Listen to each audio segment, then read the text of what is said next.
Hi guys, welcome back to my channel. I am Nana, a CA finalist, and in this video I am going to cover what not to skip while preparing for your intermediate examination. So होता क्या है कि जितने भी subjects हैं उनमें से कुछ टॉपिक्स ऐसे होते हैं जो मोस्टली बच्चे हम छोड़ना चाहते हैं. तो आई विल टेल यू कि नेवर स्किप दीज टॉपिक्स. मैं कुछ टॉपिक्स बताऊंगी और रफली ट्राई करूंगी कि वो सारी चीज़ों के मैं मार्क्स और या तो फिर कितने क्वेश्चंस आते हैं रफली मैं बता सकूं, तो आपको आइडिया लगेगा कि how much important those topics are. So start करेंगे. और जनवरी वालों लोग के लिए तो बहुत टाइम है, तो वो लोग तो अच्छे से प्रिपेयर कर लेंगे. अगर सितंबर वालों अगर आप लोग वीडियो देख रहे हैं तो बहुत कम टाइम बचा है. तो वैसे तो आई एम होपिंग कि आप लोग सब कुछ प्रिपेयर कर चुके होंगे, पर अगर ये सारे टॉपिक्स में से अगर कुछ भी छोड़े हो तो कर लेना प्रिपेयर, क्योंकि टाइम है अभी भी. और बिना टाइम वेस्ट किए मैं स्टार्ट करूँगी जल्दी से. सो सबसे पहले आते हैं टैक्स के ऊपर. सबसे पहले आएंगे डायरेक्ट टैक्स के ऊपर और उसमें है टोटल इनकम के क्वेश्चंस. सो मुझे नहीं लगता है कि ये कोई छोड़ने का प्लान करते होंगे, क्योंकि सबको पता है कि 15 मार्क्स का ये क्वेश्चन आता है. तो प्लीज़ अगर कोई भी अगर यहाँ पर है जो छोड़ने का प्लान किया होगा तो प्लीज़ पढ़ लो. और मैंने लिया था डायरेक्ट टैक्स भंवर बुराना सर से, तो उनके बुक में जितने क्वेश्चन थे उतने ही क्वेश्चन मैं करके गई थी. एंड उनके एक दो सुपर 30 वाले जो वीडियोस आते हैं वो सब करके गई थी. तो देखो ये टोटल इनकम के ये वाले क्वेश्चन में ना आपको स्टेप मार्किंग आराम से मिलते हैं, तो इसको छोड़ करके जाने का कोई पॉइंट नहीं बनता है, क्योंकि अगर आपको एक दो भी एडजस्टमेंट आते होंगे ना तो भी उसके भी मार्क्स मिलेंगे. तो ऐसा कुछ नहीं है कि पूरा का पूरा कंप्लीट करना है. मतलब कंप्लीट करना है ऑब्वियसली, पर बहुत कोई होता है कि यार परफेक्शन नहीं आ रहा है तो फिर करेंगे ही नहीं. तो ऐसा नहीं है, जितना हो पा रहा है उतना करना है. और अगर बिल्कुल भी नहीं देखा है तो ये गलती बिल्कुल भी मत करना. जा करके देखो, जितना समझ में आए 4-5 एडजस्टमेंट ही बनेंगे तो उतने भी बना करके आना तो बहुत है.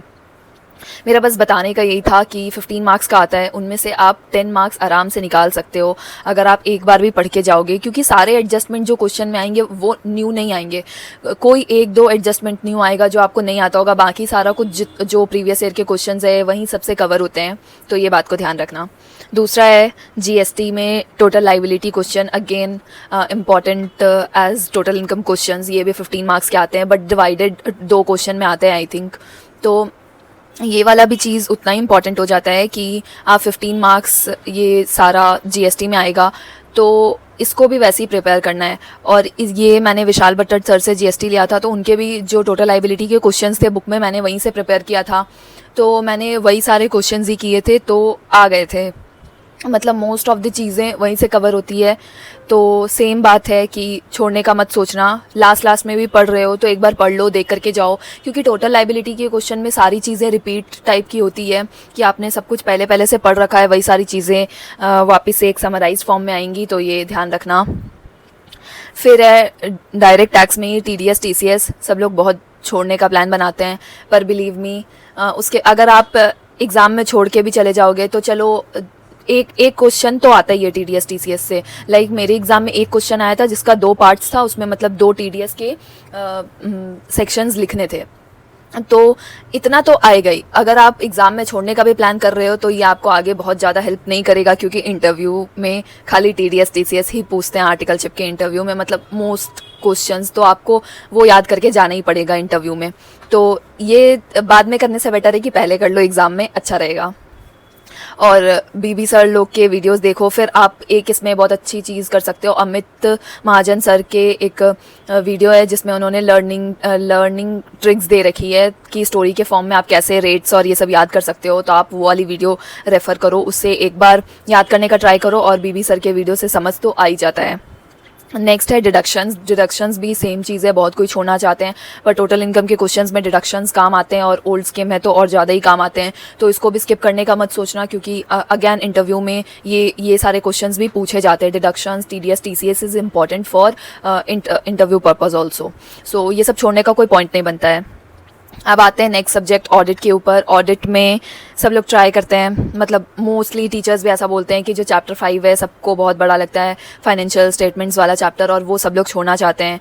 पर जितना मैंने समझा है और जितना हमारे टीचर्स ने बताया है उस हिसाब से ये है कि वो चैप्टर में आप अपना बेसिक नॉलेज लगा करके थोड़ा सा लिखोगे और एक बार समझ जाओगे तो वो ऑडिट प्रोसीजर्स है, तो वो सारी चीज़ें आपको मार्क्स देती हैं। और इससे प्लीज़ ये चैप्टर स्किप करके मत जाना, इससे 3 या 4 क्वेश्चन आता है।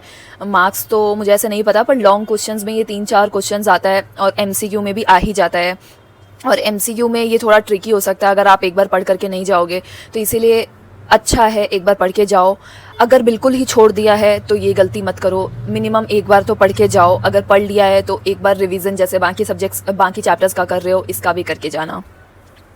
नेक्स्ट है लॉ में है स्मॉल चैप्टर्स जैसे कि वो डिविडेंड हो गया, फिर रजिस्ट्रेशन ऑफ चार्जेस हो गया। प्लीज़ स्किप करके मत जाना। May 25 का पेपर उठा करके देखो, हम लोगों को लगा था चैप्टर 4 और 7 आएगा, पर उससे 0 मार्क्स के क्वेश्चन आए। वहीं छोटे छोटे चैप्टर्स से बहुत सारे क्वेश्चंस आए हैं, जनरल क्लॉज एक्ट से क्वेश्चन आए हैं।